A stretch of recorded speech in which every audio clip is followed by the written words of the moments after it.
Un afectuoso saludo. Tengo que comenzar esta tarea que me compete a mí como finalización parcial de la labor que adelanta el grupo 100 años sin Franz Kafka, diciendo que va a ser muy defraudante este comentario mío, seguramente, y ese defraudamiento tiene que ver en primer lugar con que sé que lo dejaré inconcluso y en segundo lugar que no tendrá una forma orgánica. Ese doble defecto de este comentario que comienzo a desarrollar tiene que ver con lo que precisamente el grupo, a través de los intervinientes, de los 10 hombres que tomaron la palabra y de las 10 mujeres que hicieron lo propio, suscitaron en mí. Y es que el conjunto de esas intervenciones desorganizó completamente el plan inicial que yo me había trazado cuando había concebido la fundación de este grupo. Yo había pensado que yo escucharía muy atentamente, siempre tomando notas. Yo soy un defensor acérrimo del ejercicio, del tomar notas cuando uno lee y cuando se está escuchando en plan de una labor como esta, también tomar notas de la palabra del otro. Decía, yo había pensado que yo tomaría mis notas juiciosamente sobre lo correspondiente a la lectura de Kafka que se hubiese estipulado y que luego escucharía tomando notas a las personas para integrar en un conjunto pues lo que a mí me había hecho pensar la lectura y lo que me había hecho pensar el juego de intervenciones de la gente. Pero ahí incurrí en una gran ingenuidad. No alcancé a percibir, más allá de la larga experiencia que yo tengo en la realización de este tipo de grupos y de trabajo, que me iba a desbordar con mucho la cantidad de inquietudes, líneas, sugerencias, afirmaciones que iban a emanar de las diversas intervenciones, lo cual terminó haciendo que fuese literalmente imposible que yo pudiese en media hora dar cuenta de lo propio que yo elaboré y de los comentarios que ha hecho la gente. Reitero, y de verdad, y voy a tratar de mostrarlo a continuación, por la riqueza de las intervenciones. Pero antes déjenme decir lo siguiente. Cuando yo trato de abrir camino en una indagación a través de la conformación de un grupo de estos, ello obedece a una razón que tiene para mí un beneficio también personal. Yo aprendí muy joven que cuando uno tiene una problemática que lo incumbe, lo mejor es cumplir con tres cosas. Una, seleccionar un pensador, una pensadora, unos pensadores, unas pensadoras que estén autorizados por la calidad de su reflexión para abrirle pistas a uno. Dos, leer atenta y detenidamente esa referencia bibliográfica que uno ha elegido. Y ahí recabo nuevamente en el tema de tomar notas. Y 3, tratar de conjuntar a otras personas para escuchar lo que a propósito de ese asunto otras personas formulan. O sea, problema reconocido, fuente válida e interlocución con otros seres humanos, otros seres que estén concernidos por el asunto. Que eso es lo que abriría la riqueza con la que uno podría dar cuenta interpretativamente de la problemática. Creo profundamente que escuchar con mucho cuidado, con mucho detenimiento, a otro ser humano que habla con sinceridad desde algo que lo incumbe, es un camino del aprendizaje. Porque uno puede aprender de una persona que está genuinamente concernida por un asunto, ya sea porque uno acuerde con ella o porque uno desacuerde. Uno de los males que tiene esta sociedad y la época que vivimos nosotros es que no nos escuchamos. Parecemos pequeños déspotas que queremos únicamente que nuestra palabra se enuncie, pero no escuchamos al otro. Y para mí, en términos incluso de mi interés por entender, es fundamental escuchar al otro en lo que dice y más allá de lo que dice. Esto es tener una atención tan presta a la palabra del otro que uno logra derivar de esa palabra cosas que el otro probablemente no tiene conciencia que estaban contenidas en lo que ha enunciado. Esa es la razón por la cual se me armó una dificultad para yo organizar este comentario. Cuando yo era adolescente, una vez me dijo mi madre, es que usted, mi hijo, se mete en unos berenjenales que solamente usted se los inventa. Y escuchando los comentarios que hacían los integrantes de 100 años sin Franz Kafka, los que tomaron la palabra, corroboré que realmente mi mamá tenía razón. Qué capacidad de meterme en berenjenales. Porque ahorita voy a tener que descartar la elaboración conjunta de lo que fue mi lectura. Yo siempre leo primero y después escucho lo que la gente dice, pero es tal la riqueza de líneas que me ha abierto la intervención de las 20 personas que escuché escrupulosamente, que el berenjenal está dado porque no puedo darle a eso configuración orgánica. Por ende, voy a tener que cumplir un papel que no es el ideal, pero me parece que es imprescindible, y es el de enunciar elementos que fueron aportados por cada uno de los que intervinieron, esté o no yo de acuerdo con ellos, pero elementos ricos que corroboran eso de que cuando uno escucha a otra persona,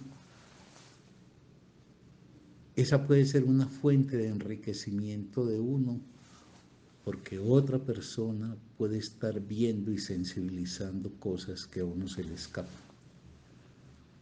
Entonces voy a hacer un recorrido hasta donde me alcance el tiempo, apenas llegue a 30 minutos paro, donde vaya, tratando de mostrar el abanico de ideas, de problematizaciones y de inquietudes que abrió un grupo de 20 intervinientes, obviamente escuchados con atención. Juan Guillermo Cardona trae este asunto crucial el lugar de la ley en la conformación del ser humano. Eso se podría decir también como el lugar del no como elemento constituyente del individuo en formación.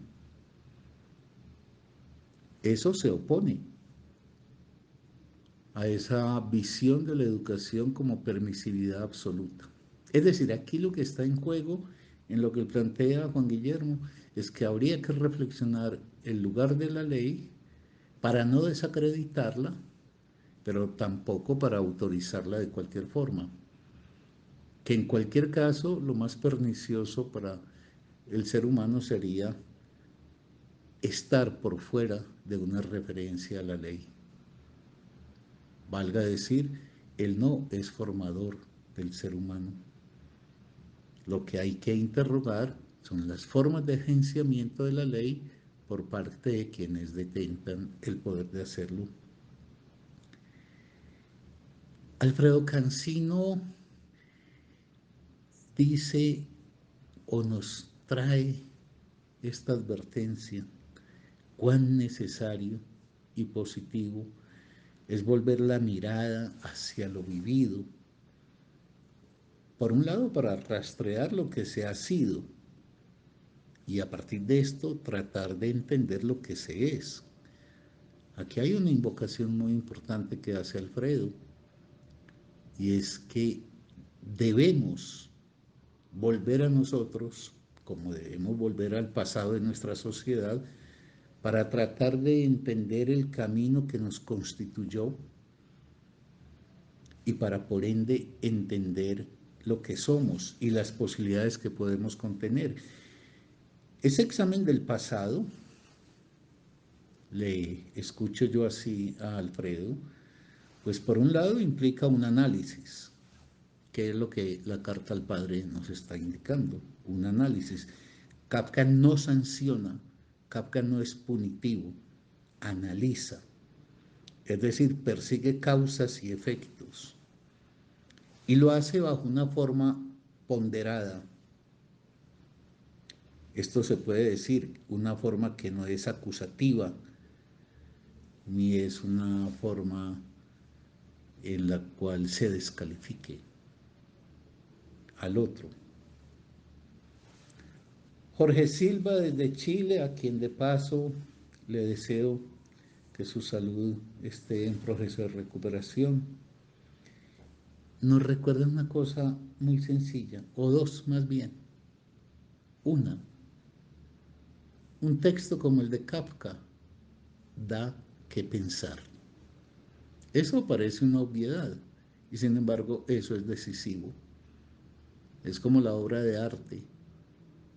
Un texto es importante en tanto da que pensar, es decir, en tanto dispara en el sujeto la necesidad y la obligatoriedad de avanzar por la senda del pensamiento. Y eso es lo que propicia la palabra de Kafka. Pero la segunda cuestión, que así sea por enunciación mera y no porque la desarrolló, que nos ofrece Jorge desde su Chile querido, es ¿y cómo se configura la identidad de un ser humano? Porque evidentemente en la carta al padre lo que está en juego es el gran drama de la identidad. Y entonces Kafka, en el análisis que está adelantando, lo que está planteándose es ¿y cómo se puede forjar una identidad a partir de un tipo de relación tan particular como la que yo he tenido contigo, Padre? Y en esa línea Andrés Avendaño pues sitúa que el padre de Kafka incurre en un rasgo del autoritarismo y del despotismo, y es el manejo arbitrario de la diferencia respecto de alguien sobre el cual se tiene poder. Hay muchas relaciones en la vida en donde los seres humanos se sitúan en términos de quién agencia un poder y quién debe estar subordinado a ello. Y eso por principio no es malo. Es decir, está bien que un padre tenga poder sobre un hijo, por ejemplo, sobre un niño. Poder no quiere decir, como lo formulé en mi comentario pasado, no quiere decir necesariamente algo destructivo. Un poder democrático es el agenciamiento para inscribirse en una ley por parte de aquel que está subordinado, pero que debe ser también inscripción en la ley por parte de quien detenta ese poder. El problema es cuando ese poder que se ejerce, por ejemplo, un profesor sobre un alumno, un adulto sobre un menor, un padre sobre un hijo, es un manejo tan autoritario que abole la diferencia del otro sobre el cual se ejerce ese poder. Juan David, por su lado, pues deja traslucir un hecho central también de Kafka y que es aleccionador. Y es que en la palabra de Kafka hay una apuesta por decir la verdad. Y que ese compromiso de la palabra con la verdad se cumple sin arredrarse y sin retroceder ante lo difícil de esa enunciación. Pero al mismo tiempo, y yo creo que es una expresión del afecto de Kafka por el padre, que se hace en una forma delicada, que la forma no es una forma destructiva o irrespetuosa. Y Juan David nos formula aquello de la maldición del conocimiento que él llama, en ese sentido de cuando el saber que posee el enseñante se convierte en una fuerza aplastante sobre el aprendiz. Estamos diferenciados en saber y es menester aprender de otros, pero cuando aquel que detenta el saber lo convierte en una fuerza que aplaca y difumina completamente la personalidad del aprendiz, estamos ante algo pues evidentemente muy grave. Y de ahí que Juan David nos plantee también una especie de derivación de lo anterior, que es menester conjugar la fuerza con la sensibilidad y con la inteligencia. O él lo dice de la manera inversa, que es el problema de una fuerza, en este caso, por ejemplo, que encarna el padre de Kafka, que carece de sensibilidad por un lado, para comprender al otro, para ocuparse del lugar del otro, y carece de inteligencia para entender al otro. Fernando Suárez se plantea una problemática que por lo menos yo la derivo de su intervención. Es posible que se conjugue en un ser humano la pareja miedo y amor, o donde hay miedo no hay amor y donde hay amor no hay miedo. Esa es una buena pregunta. Es una pregunta inteligente que amerita no responderla categóricamente, sino dejarla para que en el transcurso de estos análisis que haremos se puedan ir abordando. Tal vez el psicoanálisis nos ha advertido que el ser humano es un ser contradictorio y que así como puede amar y odiar al mismo tiempo, bien podría, por ejemplo, ser alguien que amase a aquel que le suscita miedo. Pero dejémoslo como un problema, no lo cerremos ahora. Y Fernando también aporta lo que él llama la cuarta peste que ha caído sobre Kafka. Yo cuando dije la peste pedagógica, quiero decir es aquellos que tratan de derivar de Kafka una enseñanza permanente de cómo se debe ser en la vida, de que es de aquí donde podemos extraer entonces los caminos que hemos de seguir. Igual lo dije con lo de la psicología. La tercera eh, peste que yo señalé es el periodismo con esas divulgaciones ligeras, apresuradas, superficiales que se hacen de un gran pensador o de su obra. Y Fernando hace un aporte que me parece muy valioso, y es, ojo, que otra peste que pesa sobre Kafka son los críticos literarios infatuados de la seguridad de que ellos han establecido la interpretación que tiene ya carácter de única y absoluta, es decir, última palabra. Y si hay algo maravilloso con los grandes pensadores y las grandes pensadoras, es que jamás hay una última palabra frente a ellos. Jamás nadie ha dicho ni dirá la última palabra sobre lo que significa el Quijote o Crimen y Castigo, etc. Entonces, en buena hora, Fernando nos trae esa recordación. Germán Castaño hace una afirmación relativa a que en Kafka él lo que trasunta es un rencor al padre. Yo dejaría, apreciado Germán, que nos conocemos bastante, yo dejaría en interrogación eso. ¿Hay rencor? ¿Es posible que, tal como lo encarnaría Kafka, haya un rechazo a esas prácticas y modalidades formativas del padre y, sin embargo, que eso conviva con un amor por él? Planteémonoslo, Germán, como pregunta. Igual que dije en lo anterior, no cerremos todavía el tema. Dejémoslo, que el texto seguirá.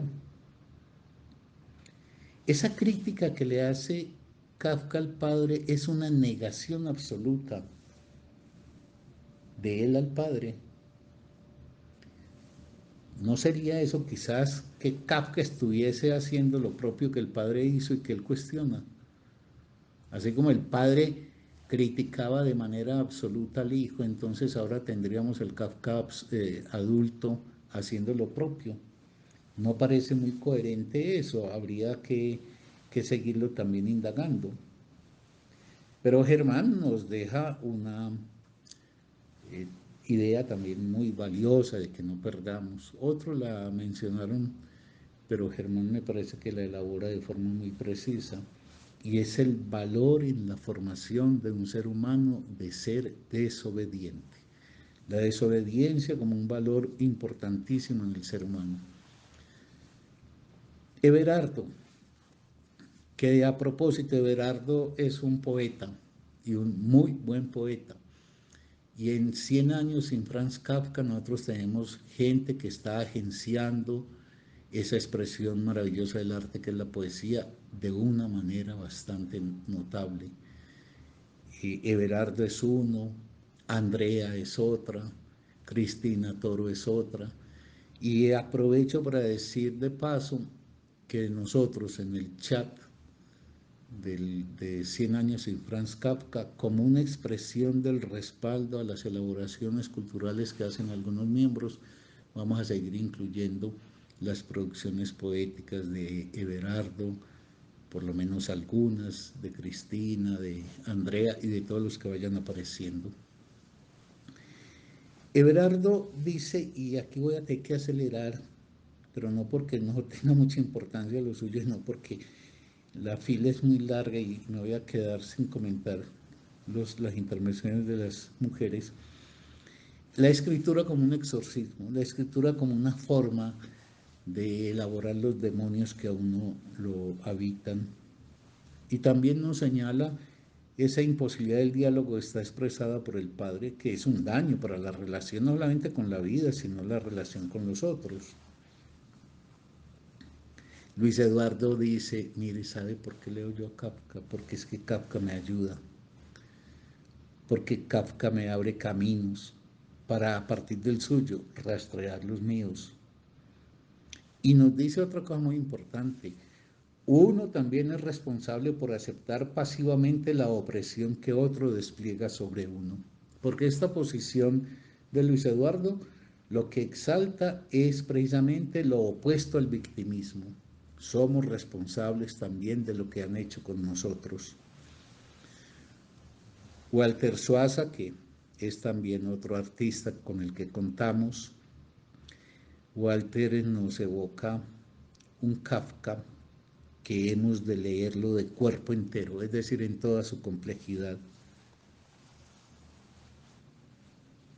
Y nos recuerda a Walter que los recuerdos son una vía para ir a la verdad de sí. Y atención a algo que nos advierte y que creo que es crucial. Es gracias al arte que Kafka escapa al lugar del juzgador vengativo. El juzgador vengativo simplifica lo humano. Es blanco o negro, bueno o malo.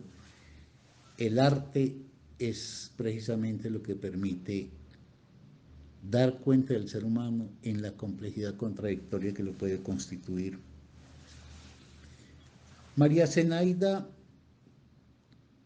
dice, mire, es muy problemático como esta cercanía física, padre e hijo, que vienen en el mismo hogar, etcétera, que están todos los días en contacto. Eso se resuelve, sin embargo, con una gran lejanía espiritual. Y esa lejanía espiritual proviene de un padre que impone la ley, que no la transmite. Es un padre que no logra comprender ni entender lo que es el hijo. Y Nora nos dice, ojo, que la familia es una institución difícil y problemática. No es solamente la relación padre-hijo, es la misma estructura familiar. Eso no está diciendo que eliminemos la familia, está diciendo que no es esa idealización que hoy ciertas miradas hacen de ella.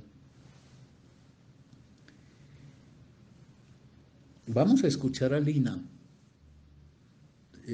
porque creo que si hay una lectura de género, nadie está mejor posicionada que Lina para que cuando concluyamos la lectura de la carta al Padre ella nos pueda ofrecer una reflexión a propósito de si ella ha constatado que hay una lectura que marca diferencias muy sustanciales entre lo que los hombres han formulado y lo que las mujeres han dicho.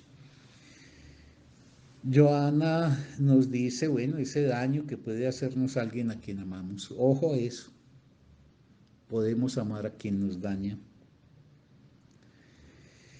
Y ese a quien amamos y que nos hace daño es alguien que no nos piensa, es decir, que está en incapacidad de pensar al otro. Kafka lo que invoca es elevar la palabra a la dignidad de la conversación.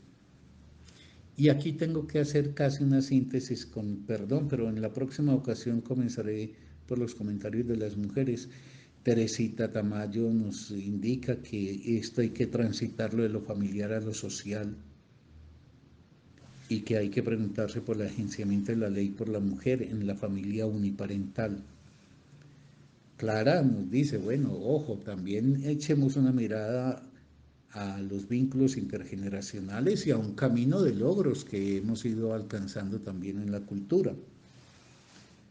Y Gabriela, con el muy doloroso ejemplo que ella pone de su padre, muerto infortunadamente en esa vileza que fue la masacre del Aro, dice es que al leer a Kafka yo me leo y advierte de la huella indeleble que marca el padre en el hijo.